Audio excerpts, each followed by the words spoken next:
మన యొక్క లేఖన భాగము అపోస్తలుడైనటువంటి యోహాను రాసినటువంటి మొదటి పత్రికలో నుండి మనం చదువుకున్నాము. మొదటి అధ్యాయము 7వ వచనంలో చివరి భాగంలో ఈ మాట రాయబడి ఉంది. యోహాను మొదటి పత్రిక మొదటి అధ్యాయం 7వ వచనం చివరిలో, అప్పుడు ఆయన కుమారుడైన యేసు రక్తము ప్రతి పాపము నుండి మనలను పవిత్రులనుగా చేయును. ప్రియమైనటువంటి వారులారా, క్రైస్తవ విశ్వాసులముగా క్రైస్తవ కుటుంబంలో పుట్టి పెరిగి మరి సంఘంలో ఎదుగుతున్నటువంటి వారంగా మనం ఉన్నప్పుడు ఈ వచనం ఈరోజు మనకు కొత్తదైనటువంటిది కాదు. క్రైస్తవ విశ్వాస జీవితంలో చెప్పాలి అంటే ఒక ప్రాథమికమైనటువంటి మరి ఒక సత్యాన్ని మనకు ఇందులో ఉంది. కాబట్టి ఒక ఎలిమెంటరీ పాయింట్ లాగా మనం తీసుకోవచ్చు. అయితే it's also very very important verse for our life. మన జీవితాలకు చాలా ప్రాముఖ్యమైనటువంటి మరి సత్యమని వచనమని కూడా మనం దీనిని జ్ఞాపకం చేసుకోవాలి. ఎందుకు అంటే పాప ప్రక్షాళన అనేటటువంటిది అది యేసు రక్తం ద్వారా మాత్రమే సాధ్యమైనటువంటిది. మరొక మార్గము కానీ మరొక మాధ్యమం కానీ పాప క్షమాపణ కోసం లేనే లేదు. కాబట్టి యేసు రక్తము ప్రతి పాపము నుండి కూడా, ఆయన రక్తము క్షమించలేనటువంటి, లేకపోతే విమోచించలేనటువంటి, కడిగివేయలేనటువంటి పాపం అంటూ ఏది కూడా ఇంకా మిగిలి ఉండదు. His blood is sufficient to make us clean, కంప్లీట్గా అన్నమాట. పరిపూర్ణమైనటువంటి పవిత్రత ఆయన రక్తం మనకి ఇవ్వగలదు. ఈ సత్యం మనందరూ కూడా తెలుసు. కానీ దీనిని వ్రాసినటువంటి యోహాను గురించి మనం కొంచెం ఆలోచన చేయాలి. యోహాను దీనిని ఇంత ఘంటాపదంగా యేసు రక్తమునందు మాత్రమే పవిత్రత ఉంటుంది ప్రతి పాపం నుండి అతడు ఎలా వ్రాయగలుగుతున్నాడు? ఈ గొప్ప సత్యాన్ని లోకానికి ఎలా అందించగలిగాడు అతడు అని మనం ఒకసారి ఆలోచన చేస్తే, యోహాను యవనస్తుడు, వెరీ వెరీ యంగ్ మ్యాన్, అంటే యవ్వనపు తొలి దినాల్లో ఉన్నటువంటి సమయంలో అతడు తన తండ్రి యొక్క ఈ చేపలు పట్టేటటువంటి వృత్తిలో తన తండ్రితో పాటు తన సహోదరుడైన యాకోబుతో పాటు అతడు కూడా ఉన్నాడు. చేపలు పట్టేటటువంటి వృత్తిలో మంచి నేర్పును నైపుణ్యాన్ని సాధించినటువంటి యవనస్తుడిగా ఉన్నాడు. జబదయి కుమారుడు. అయితే అతనికి మరి యవ్వన ప్రాయంలోనే, యవ్వన యొక్క తొలినాళ్లలోనే అతడు దైవభక్తి కలిగినటువంటి వాడుగా ఉన్నాడు. దేవుణ్ణి వెతుకుతున్నటువంటి వాడుగా ఉన్నాడు. కాబట్టి తన యొక్క స్నేహితుడు, తన యొక్క కొలీగ్ అయినటువంటి ఆంద్రేతో కలిసి మరి ఎక్కడో ఆ యొక్క యోర్దాను నదీ ప్రాంతంలో దేవుని వాక్యాన్ని చాలా శక్తివంతంగా ప్రకటిస్తున్నటువంటి బాప్తిస్మం ఇచ్చి యోహానుకు ఇతడు ఫాలోవర్ అయ్యాడు. ఆ యొక్క యోహానును వెంబడించేటటువంటి మరి ఆ యొక్క శిష్యులలో ఇతడు కూడా ఒక శిష్యుడు అయ్యాడు. అంటే అతనికి ఆధ్యాత్మికమైనటువంటి ఆసక్తిని మనం తెలుసుకోవచ్చు. యవనస్తుడైనప్పటికీ కూడా తన యవ్వన జీవితపు విధానాల్లో అతడు వెళ్లకుండా దేవుణ్ణి వెతుకుతూ దేవుణ్ణి ఆశిస్తూ అతడు మరి యోహాను యొక్క శిష్యుడయ్యాడు. ఒకానొక రోజున యోహాను ఏమన్నాడంటే ఒక మాట అన్నాడు, ఇదిగో లోక పాపములు మోసుకొని పోవు దేవుని గొర్రె పిల్ల అని అన్నాడు. అలా అన్నప్పుడు అతను ఒక గొర్రెను చూపించలేదు, కానీ యేసు ప్రభువారిని చూపించాడు. అప్పుడు యోహానుకు కొంత ఆలోచన కలిగింది. తర్వాత ఇమీడియట్గా నెక్స్ట్ డే మరలా యేసు ప్రభువారు ఆ మార్గాన్ని వస్తున్నప్పుడు ఇదే యోహాన్ అన్నాడు, ఇదిగో దేవుని గొర్రె పిల్ల అని అన్నాడు. Behold the lamb of God అన్నాడు. అనగానే మరి ఈ యొక్క యోహానుకు అంద్రేయకు ఆయన చెప్తున్నాడు అనమాట, యేసు ప్రభువారి వైపు మరి ఆ యొక్క చేతిని చూపిస్తూ అదిగో దేవుని గొర్రె పిల్ల అన్నాడు. అంటే దాని అర్థం ఏంటంటే మీరు ఆయన్ని వెంబడించండి, ఇదిగో ఆయనే అని. సరే, నాటి నుండి కూడా యోహాను యేసు ప్రభువును వెంబడించేటటువంటి మరి ఆ యొక్క శిష్యుడిగా మారిపోయినట్లు మనము చూస్తాం. 3.5 సంవత్సరాలు యేసు వెంబడే ఉన్నాడు. ఎక్కడ అతని యొక్క మరి వెంబడింపులో మనం చూస్తే అతను ఎక్కడా కూడా సమస్యాత్మకంగా లేడు. ఎక్కడా కూడా మరి అతడు ఇబ్బంది కలిగించినటువంటి వాడుగా లేడు. ఎక్కడా అతడు పిచ్చి ప్రశ్నలు వేసినటువంటి వాడుగా లేడు. యేసు ప్రభు కొరకు చాలా రోషము కలిగినటువంటి వాడుగా అతడు ఉన్నట్లు మనము గమనించగలము. 3.5 సంవత్సరాలు అతడు యేసు ప్రభు వారికి ఎంత మరి దగ్గరయ్యాడు అంటే, యేసు ప్రభు వారి యొక్క రొమ్మును ఆనుకొని కూర్చుని అంత దగ్గర అయిపోయాడు అనమాట. అంటే అంత సమీపమైనటువంటి వాడుగా, బోజం ఫ్రెండ్ అని అంటారు కదా, అంత సమీపంగా మరి యోహాను యేసుక్రీస్తుకు దగ్గరయ్యాడు. యేసు ప్రభు వారి యొక్క మరి మనం ఏం చెప్పాలి అంటే, ఆ యొక్క గుండె చప్పుడు వినేంత దగ్గరగా అనమాట. Was able to hear the heart beat of Jesus. ఆ యొక్క హృదయ స్పందనను అతడు మరి వింటున్నంత సమీపంగా. కాబట్టి యేసు ప్రభువుకు సమీపంగా ఉన్నటువంటి ఈ యోహాను ఆ దేవుని యొక్క ప్రేమను, యేసు యొక్క ప్రేమను అతడు అనుభవించినటువంటి వాడుగా ఉన్నట్లు మనము చూడగలం. మేడగదిలో కూడా కూర్చున్నప్పుడు, మేడగదిలో కూడా అతడు యేసు ప్రభు వారి ప్రక్కనే కూర్చున్నాడు. ఆయనకు రొమ్మును ఆనుకొని కూర్చున్నట్టుగానే కూర్చున్నాడు. అప్పుడు యేసు ప్రభు వారు ఒక మాట అన్నారు.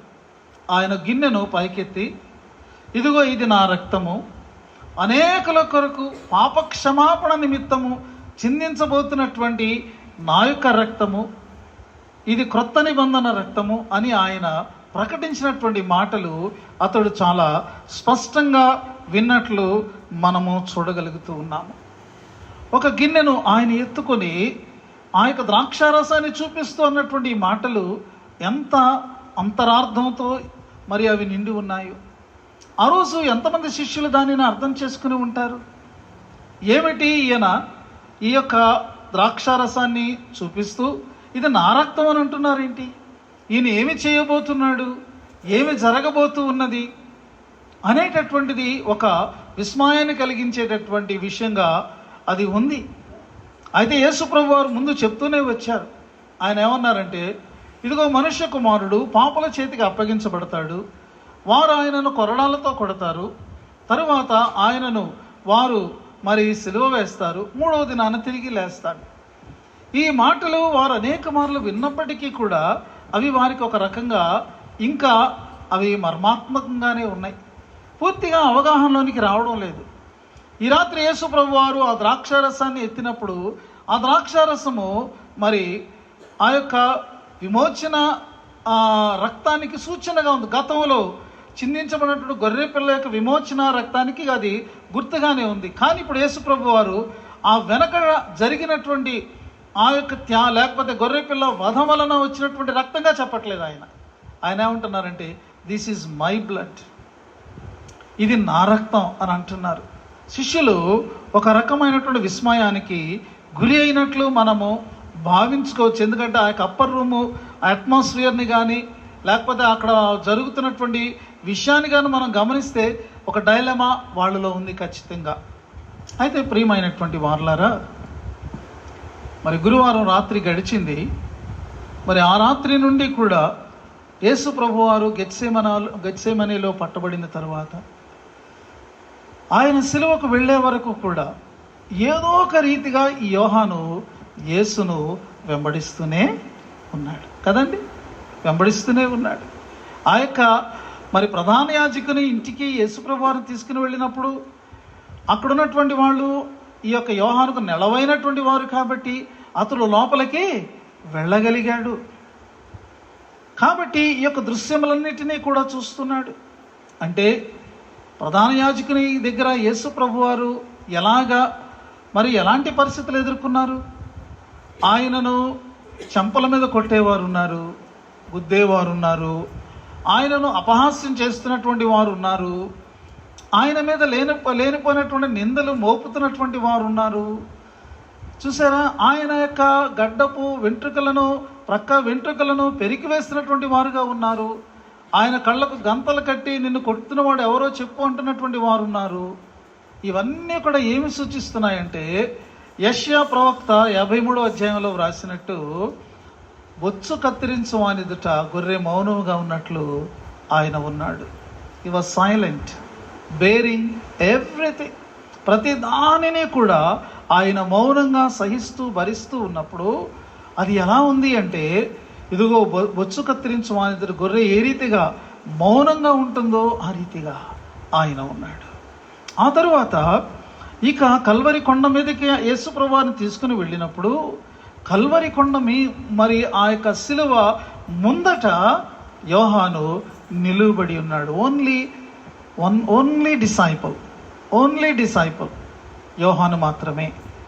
కొంతమంది స్త్రీలు, మరియమ్మ ఉన్నారు, ఆమెతో పాటు మరి కొంతమంది స్త్రీలు ఉన్నారు. కానీ శిష్యుల్లో ఒకే ఒక శిష్యుడు ఉన్నాడు. ఆ శిష్యుడు చూసింది ఏంటంటే, ఆయన వదకు తేబడు గొర్రె వల్లే ఉండుట చూశాడు. కాబట్టి ఇదిగో ఈ విషయాలన్నిటిని కూడా చూస్తూ ఉన్నాడు. యేసు ప్రభువారు దేవుని గొర్రె పిల్ల అని నాడు బాప్తిస్మ యోహాను చెప్పిన నాటి నుండి నేటి వరకు యేసు యొక్క మరి ఆ యొక్క ప్రతి స్టేజ్లో ప్రతి ఫేజ్లో కూడా చూసుకుంటూ వెళుతున్నప్పుడు ఆ గొర్రె యొక్క మరి ఆ పరిస్థితులన్నీ కూడా యేసులో కనబడుతున్నాయి. Jesus is the lamb of God. ప్రియమైనటువంటి వారులారా, ఇప్పుడు సిలువ ముందు ఉన్నటువంటి ఈ యోహానును మనం జ్ఞాపకం చేసుకుంటే సిలువ మీద జరుగుతుంది ఏంటి? ఒకవేళ మనం సిలువ ముందు నిలబడితే మనం ఏమనుకుంటామంటే, అయ్యో ఓ మంచివాడిని ఎందుకు ఇలా చంపేస్తున్నారా, ఎందుకు ఇలా హింసిస్తున్నారా, ఎందుకు ఆయనను ఇలాగా మరి దూషిస్తున్నారా, ఎందుకు అలా బళ్ళింతో పొడుస్తున్నారని మనం భౌతికమైనటువంటి ఆ యొక్క పరిస్థితులను బట్టి, భౌతికమైనటువంటి ఆలోచనలే, లేకపోతే ఆ యొక్క పరిస్థితిని బట్టి ఒక సానుభూతితో కూడినటువంటి ఒక రెస్పాన్స్నే మనం ఇస్తామేమో. కానీ యోహాను యొక్క మరి అవగాహన, లేకపోతే యోహాను యొక్క అతను చూసేటటువంటి దృష్టి వేరుగా ఉన్నది. అతను ఎలా చూస్తున్నాడంటే, సిలువ, now the cross is the altar, అది ఒక బలిపీఠంతో సమానంగా ఉన్నది. ఇప్పుడు ఆ బలిపీఠం మీద ఏమి ఉన్నది అంటే, దేవుని గొర్రె పిల్ల ఉన్నది, యేసుక్రీస్తు అక్కడ ఉన్నారు. అక్కడ ఆయన ఇదిగో మరి దేవాలయంలో ఉండేటటువంటి బలిపీఠం మీద ఆ బలి పశువును, బలి గొర్రెను పెట్టినప్పుడు ఏ రీతిగా అది పాప పరిహారార్థమైనటువంటిదిగా, అపరాధ పరిహారార్థమైనటువంటిదిగా ఉంటుందో జ్ఞాపకం చేసుకుంటూ, ఇదిగో ఇప్పుడు ఈ దేవుని గొర్రె పిల్ల లోక పాపములను మరి ఆ విమోచించు నిమిత్తము ఆ లోక పాపములను తన మీద వేసుకొని ఈ యొక్క మరి పాపములు చేసిన మానవాళి అంతటి పక్షముగా కూడా త్యాగపూరితంగా బలి అవుతున్నటువంటి దేవుని గొర్రె పిల్ల. ఎంత గొప్ప దృశ్యం అది!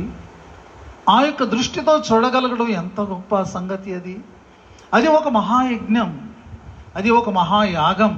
ప్రియమైనటువంటి వారులారా, మన యొక్క దేశంలో ఒక మాట మనం వింటూ ఉంటాం, పుణ్యదాన బలియాగం అనేటటువంటి మాట. ఈ యొక్క మాట ఎగ్జాక్ట్గా ఎవరికి ఫిట్ అవుతుంది? పుణ్యదాన బలియాగం. తను తానే దానముగా బలి ఇచ్చుకుంటున్నాడు మానవాళికి పుణ్యం కలగాలని. అందుకని రోమాపత్రికలో రాస్తాడు పౌలు, ఒక్క పుణ్యకార్యం వల్ల అని ఒక మాట రాస్తాడు. ఒక్క పుణ్యకార్యం వల్ల దేవుని యొక్క నీతి మానవాళికి సంప్రాప్తించింది అంటాడు. ఆ ఒక్క పుణ్యకార్యము సిలువ మీద యేసుక్రీస్తు యొక్క బలి ద్వారా జరుగుతూ ఉన్నటువంటి విషయం అండి.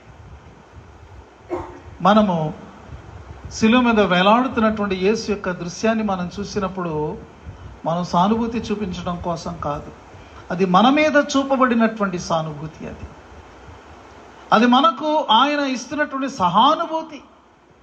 It's not just sympathy, it is empathy. ఆయన మన స్థానంలోనికి వచ్చి మన యొక్క పాపములన్నిటిని తన మీద వేసుకొని మన శిక్షను ఆయన భరిస్తూ మనకు ప్రత్యామ్నాయంగా ఆయన తన ప్రాణాన్ని పెడుతూ ఉన్నాడు. తన విలువైనటువంటి మరి ఆ యొక్క రక్తధారలను మన కోసం ధారపోస్తూ ఉన్నాడు. దీన్ని మనము గమనించవలసి ఉన్నది. దీనిని చూచిన వాడే ఈ పత్రికను వ్రాస్తున్నప్పుడు అతనికి అదే గుర్తొస్తూ ఉన్నదన్నమాట.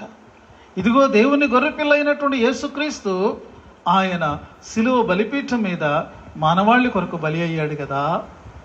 ఆ యేసు రక్తము ఇప్పుడు ప్రతి పాపము నుండి కూడా మనలను పవిత్రులనుగా చేయను, సమస్త దుర్నీతి నుండి కూడా మనలను పవిత్రపరిచి మనలను నీతిమంతులుగా చేయను. That is the power, the blood of Jesus.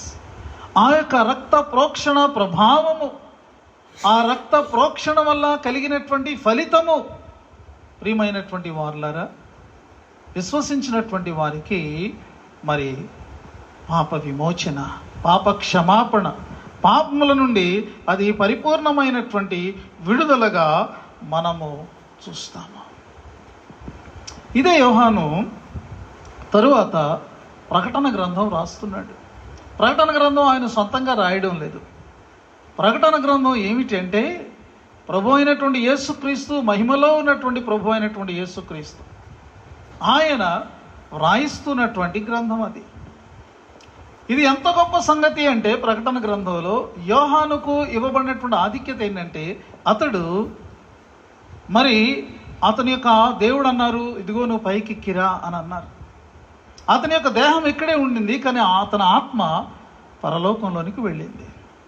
పరలోకంలో ఆయన చూస్తున్నప్పుడు ఇదిగో మరి సూర్యకాంత పద్మరాగములను పోలినటువంటి వాడు ఒక ఆసీనం మీద ఆసీనుడై ఉన్నాడు.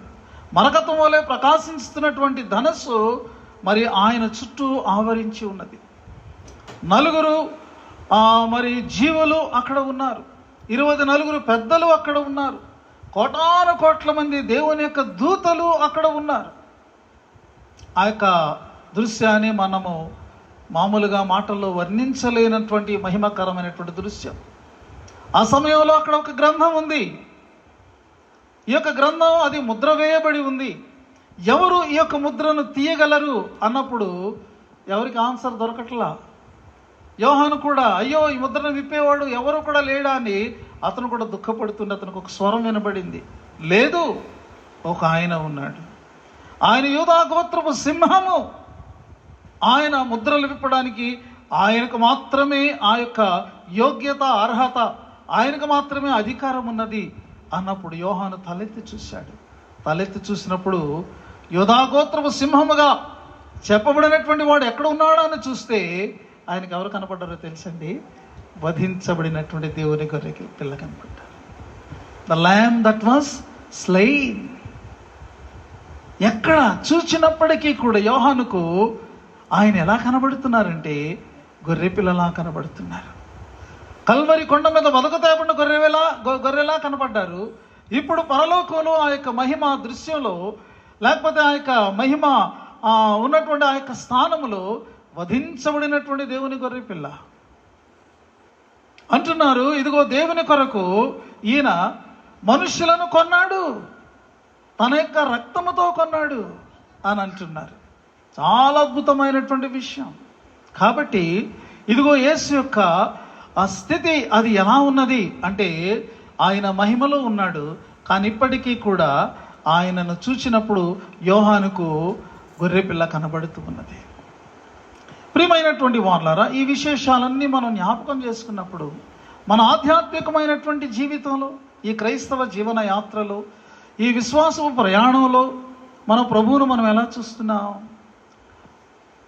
యోహాను యొక్క జీవితంలో ఆయనను ప్రభువును వెంబడిస్తూ ఈ పత్రిక వ్రాసే నాటికి చాలా కాలం గడిచింది. చాలా సేవ చేశాడు, చాలా ప్రదేశాలకు వెళ్ళాడు, చాలా శ్రమలను అనుభవించాడు. కానీ క్రైస్తవ జీవితంలో ఆ యొక్క ఫ్రెష్నెస్ అనేటటువంటిది అతని జీవితంలో తగ్గిపోలేదండి. యేసు ప్రభువుతో ఉన్నటువంటి అనుబంధం అది క్రొత్తగా ఏర్పడినటువంటిదిగా, ఒక ఉత్సుకతతో, ఉత్సాహంతో ఉన్నటువంటిదిగా, అది ఎంతో ఇప్పుడే ఒక తాజా అయినటువంటిదిగా అతడు ఫీల్ అవుతూ ఉన్నాడు. ప్రభువుతో ఉండేటటువంటి సంబంధం, అనుబంధం అనేటటువంటివి అవి కొద్ది కాలం అయితే విసుకొచ్చేటటువంటి, బోరు కొట్టేటటువంటివి అయితే మన క్రైస్తవ జీవితాన్ని ప్రశ్నార్థకంలో పడిందనమాట, ప్రమాదంలో పడిందనమాట. If you are not enjoying your Christian faith, your fellowship with Lord Jesus Christ today, then you are in danger. ఒకసారి దాన్ని మనం పరిశీలించి పరీక్షించుకోవాల్సిన అవసరం ఉంది. నాకన్నీ తెలుసులే, కానీ మనకు జ్ఞానయుక్తంగా అన్ని విషయాలు తెలిసి ఉండొచ్చు, కానీ నేటి అనుభవం మనకు అదే తాజాదనంతో, అదే ఉత్సాహంతో, అదే ఒక రకమైనటువంటి స్ఫూర్తితో మనం ఉండగలుగుతున్నామా లేదా? ఇది మనకి క్రైస్తవ సాక్ష్యాన్ని బలపరిచేటటువంటిదిగా ఉంటుంది. 7వ అధ్యాయంలో ప్రకటన గ్రంథం 14వ వచనంలో మరి అక్కడ వ్రాయబడినటువంటి ఒక విశేషాన్ని మనం చూసినట్లయితే 7వ అధ్యాయంలోనండి అసలు చాలా గొప్ప అదొక దృశ్యం అన్నమాట. ఆ దృశ్యంలో ఏంటంటే లెక్క పెట్టలేనంత మంది జనం ప్రవాహంలాగా వెళ్ళిపోతున్నారట. తెల్లని వస్త్రాలు వాళ్ళు ధరించుకున్నారండి. వారి చేతుల్లో మరి ఆ యొక్క మట్టలు ఉన్నాయి. వాటిని వాళ్ళు పట్టుకుని వెళ్తున్నప్పుడు అది ఒక మహాప్రవాహంలాగా, మహాసమూహంలాగా అది ఉన్నది. వాళ్ళు ఏమంటున్నారంటే, ఇదిగో మరి సింహాసనాసీనుడైనటువంటి దేవునికిని గొర్రె పిల్లకును స్తోత్రములు అని వాళ్ళు పాడుతున్నారు. ఇదంతా కూడా ఒక పరిశుద్ధమైనటువంటి సమూహం, దేవుని రాజ్యంలో ప్రవేశించినటువంటి సమూహం. దేవుని కొరకు ఈ లోకంలో అనేకమైన నిందలను, అనేకమైనటువంటి ఆరోపణలను, అనేకమైన శ్రమలను అనుభవించినటువంటి వారు. అక్కడ అడుగుతున్నారు, అయ్యా వీరెవరు అంటే వస్తున్నటువంటి జవాబు ఏంటంటే, వీరు భూలోకంలో అనేకమైన శ్రమలను పొంది వచ్చినటువంటి వారు. అంత మాత్రమే కాదు, గొర్రె పిల్ల రక్తములో తమ వస్త్రములు ఉదుకుకొనినటువంటి వారు. చూసారా? That is very important. మన యొక్క బ్రతుకు యేసు రక్తములో అది శుద్ధీకరించబడకపోతే మన క్రైస్తవ విశ్వాసము అది వ్యర్థమైనటువంటిది. This is very important. గొర్రె పిల్ల మరి రక్తములో మన యొక్క వస్త్రములు మనం కడుక్కున్నామా అంటే మన జీవితాలు పవిత్రమయ్యాయా? ఇంకా ఎక్కడైనా మనం ఒప్పుకున్నటువంటి పాపం ఎక్కడైనా మిగిలిపోయి ఉన్నదా? ఏదైనా పాపాన్ని మనం పాపం అనుకోకుండా అది దేవుడు అంగీకరిస్తాడు అని మనం అనుకుంటున్నామా? మనం దాన్ని ఆలోచించాలి. ఒక విషయం పాపమైనప్పుడు దేవుడు దాన్ని అంగీకరిస్తాడు అని ఒకవేళ మనం అనుకుంటే మనం దేవునిని మనం అవమానపరుస్తున్నట్టు, దేవుని యొక్క పరిశుద్ధతను మనము అవమానపరుస్తున్నట్టు మనం జ్ఞాపకం పెట్టుకోవాలి. కాబట్టి మనలో ఇంకా ఎక్కడైనా ఏ మూలనైనా ఏ విషయంలోనైనా మనం తప్పిపోయి ఉన్నామేమో, పడిపోయి ఉన్నామేమో, దేవునికి దూరంగా ఉన్నామేమో పరీక్షించుకోవడానికి దేవుడు మనకు ఈ యొక్క దివ్యమైనటువంటి కాలాన్ని అనుగ్రహించాడు. యోహాను ఎవరికి రాశాడు ఈ పత్రిక? ఆయన వ్రాస్తూ తర్వాత అధ్యాయాలు ఏమంటాడంటే, చిన్నపిల్లలారా అంటాడు, తండ్రులారా అంటాడు, యవ్వనస్తులారా అంటాడు. అంటే చర్చిలో ఉన్న డిఫరెంట్ ఏజ్ గ్రూపులని కాదు, వాళ్ళకి స్పిరిచువల్ లైఫ్లో వారు డిఫరెంట్ స్టేజెస్లో ఉన్నారు. కొంతమంది క్రొత్తగా క్రీస్తుని అంగీకరించినట్టు క్రైస్తవులు, కొంతమంది మెచ్యూర్ అయినటువంటి ఒక యవ్వన ప్రాయంలోనికి వచ్చినారు, కొంతమంది క్రైస్తవ జీవితంలో చాలా అనుభవాన్ని గడించినటువంటి వారు ఉన్నారు. అంటే మంచి క్రైస్తవులు. వాళ్ళతో ఏమంటున్నాడు చూడండి, మనం చదువుకున్నట్టు వాక్యం ఏమిటంటే, మనము పాపము లేని వారమని చెప్పుకునే నెడల మనల్ని మనమే మోసపుచ్చుకుందాము, మరియు మనలో సత్యము ఉండదు అని అంటున్నాడండి. అంటే దాని అర్థం ఏమిటి అంటే, మనము ఉన్నటువంటి లోకము ఎప్పటికప్పుడు మనలను పాపంలో పడవేసేటటువంటి అంత భయంకరమైనటువంటి శోధనలు కలిగించే లోకంలో మనం ఉన్నదాన్ని మనం మర్చిపోకూడదు. ఉదయకాలమే మనం లేస్తాము, చక్కగా మనము ఎంతో మరి పరిశుభ్రంగా మనం స్నానం చేస్తాము, మరలా మనం బయటికి వెళ్తాము, సాయంకాలం ఇంటికి వచ్చేటప్పటికి ఏమవుతుందండి, మన దేహం అంతా మలినమవుతుంది. మరలా మనం సాయంకాలం శుభ్రంగా మనం స్నానం చేస్తే తప్ప మనము పరిశుభ్రంగా ఉండలేము. మన ఆధ్యాత్మిక జీవితంలో కూడా అంతే. ఎప్పటికప్పుడు మనం కడుగుబడుతూ ఉండాలి, యేసు రక్తములో కడుగుబడాలి, దేవుని వాక్యం అనేటటువంటి దానితో ఉదక స్నానము చేసినటువంటి వారంగా మనం ఉండాలి. ఎప్పటికప్పుడు మన నీతిని మనం కాపాడుకోవాలట. ఎప్పటికప్పుడు మనం ఒకవేళ దుర్నీతిలో పడిపోయామా, స్వనీతిలో పడిపోయామా, అనీతిలో పడిపోయామా, తెలిసే తెలియకుండా మనకున్నటువంటి పరిస్థితులను బట్టి, మనం ఎదుర్కొన్నటువంటి ప్రెషర్స్ని బట్టి, మనము మరి పొందుతున్నటువంటి అనేకమైనటువంటి ఇదిగో యొక్క శోధనలను బట్టి తప్పిపోవచ్చు. అది పెద్ద మనం దాన్ని కాదని చెప్పడానికి లేదు. కానీ మరలా మనం ఏం చేసుకోవాలి అంటే, ఇదిగో మరి మన పాపలను మనం ఒప్పుకొని నేడల ఆయన నమ్మదగిన వాడును నీతిమంతుడును గనక మన పాపలను క్షమించి సమస్త దుర్నీతి నుండి మనలను పవిత్రులనుగా చేయండి. Maintain Holi life. పరిశుద్ధమైన జీవితాన్ని మనము కాపాడుకోవలసినటువంటి వారంగా ఉన్నాం. కాబట్టి యోహాను ఆ సత్యాన్ని ఘంటాపదంగా చెప్పడానికి గల కారణం, ఆ యొక్క సిలువ ముందు అతను నిలబడి అతడు దాన్ని అనుభవించాడు, దాన్ని చూశాడు, దాని ప్రభావాన్ని తన జీవితంలో అతడు ఎరిగినటువంటి వాడుగా ఉన్నాడు. కాబట్టి మరి యొక్క సాయంకాల సమయం మరి మనము కూడా దేవుని సన్నిధిలో మనం ఉన్నాం. కాబట్టి ఈ యొక్క వాక్యపు వెలుగులో మన హృదయాలను పరిశీలించుకొని ఆయన చిందించిన అమూల్యమైన రక్తమును బట్టి ఆయనకు వందనాలు చెల్లిస్తూ నీతి యుక్తమైనటువంటి జీవితంలో మనం కొనసాగిపోదాం. పరిశుద్ధాత్మ దేవుడు అలాంటి కృపను మనందరికీ కూడా మెండుగా అనుగ్రహించునుగాక.